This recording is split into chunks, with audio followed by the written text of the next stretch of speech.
The elephant in the room is a problem that everyone is aware of, but no one wants to talk about. It happens everywhere, including in the voice acting community. I'm Rebecca Amber Clark, and today I'm going head-to-head with the elephant in the studio, deadbeat voice actors. Sometimes people have things come up in their lives that interfere with their voice acting, and they have to drop out or ask for an extension on turning in lines for a project. But something I've never understood is when voice actors will audition for a project, even accept a role, and then simply never bother to follow through on actually doing the voice acting for that role. A lot of times, they even stop bothering to respond to emails and messages altogether. So, if someone doesn't actually want a voice acting role, then why even bother auditioning in the first place? I've just never been able to wrap my mind around the motivation behind it. As a director, this has happened to me more than once, across different projects of different types. As a voice actor, I've seen it happen many times to other directors who have been left having to recast abandoned roles in their projects. I've seen casting calls posted by fed-up directors who have had it happen to them 2 or 3 times in a row for the same role. Unfortunately, unless a whole bunch of people come forward and explain their motivations for why they do this, all we can do is guess as to the reasons. So let's do just that, and dive into a bit of guesswork. One possible reason could be that when a director sends their script to a voice actor, the actor sees something in the project they just aren't comfortable with. And that could be anything from political views, to sexually explicit content or curse words, to violence, or anything else.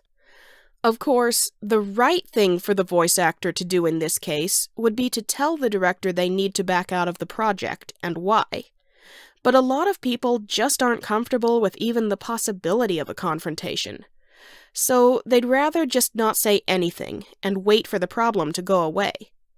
Is that an immature way to handle the situation? In my opinion, yes, without a doubt. But remember, not all people act mature, and many amateur voice actors are still actually children, so you can't expect everyone you work with to be perfect.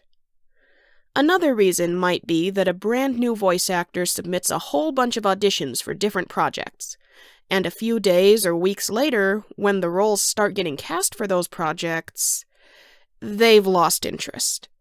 The person who thought they wanted to become a voice actor isn't even visiting the voice acting sites anymore or checking their messages, because they're too busy with a new hobby or interest.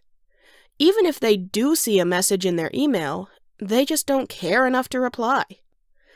Again, this is not really a great way to handle the situation. Even if the person who auditioned doesn't care, it's just downright inconsiderate towards the project director and the rest of the cast who do care, as well as the other people who auditioned for that role and would be delighted to step in and take over.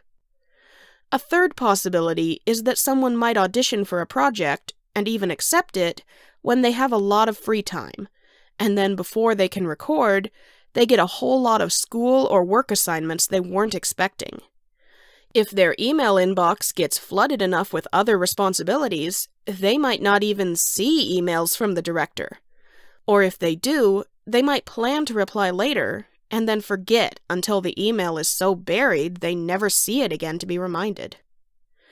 Or it's possible that a voice actor could have been cast for and accepted way more roles than they could reasonably record or even keep track of. Maybe the role they dropped was a minor role, and they stopped caring about it because they were cast for more prominent roles in other projects. For anyone who wants to be a voice actor long-term, it's a really terrible idea to do this. Networking and making positive connections is one of the best things a voice actor, amateur or professional, can do to help their hobby or career. Likewise, as a voice actor, being irresponsible and leaving bad impressions on directors is the worst thing you can do. Why?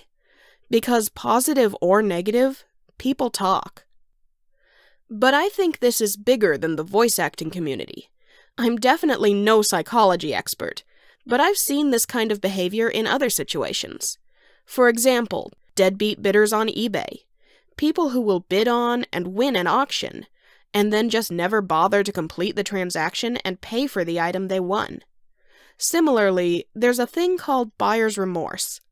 This is when a person buys something, either online or from a brick-and-mortar store, and then returns the item because they changed their mind, even though there is nothing wrong with the item.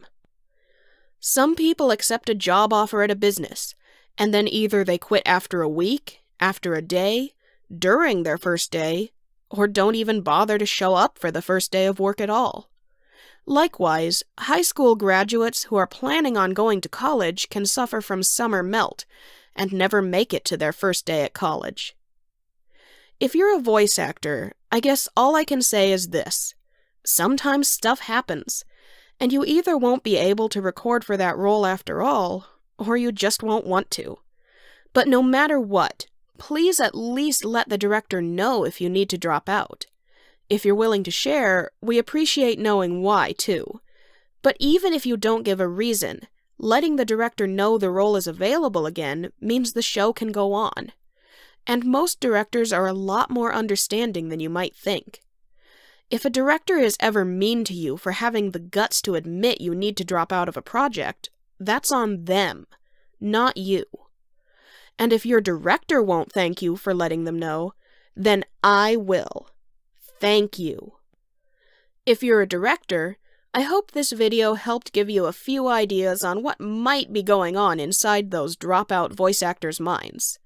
Believe me, I know how frustrating it can be. Just know it's not just you. It's not just your project, and this happens to other directors too. Thanks for listening.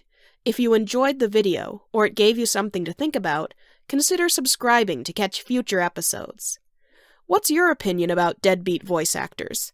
I'd like to hear from you, so please share your thoughts in the comments section. Remember, these elephant-in-the-studio problems can never be solved unless we all start talking about them.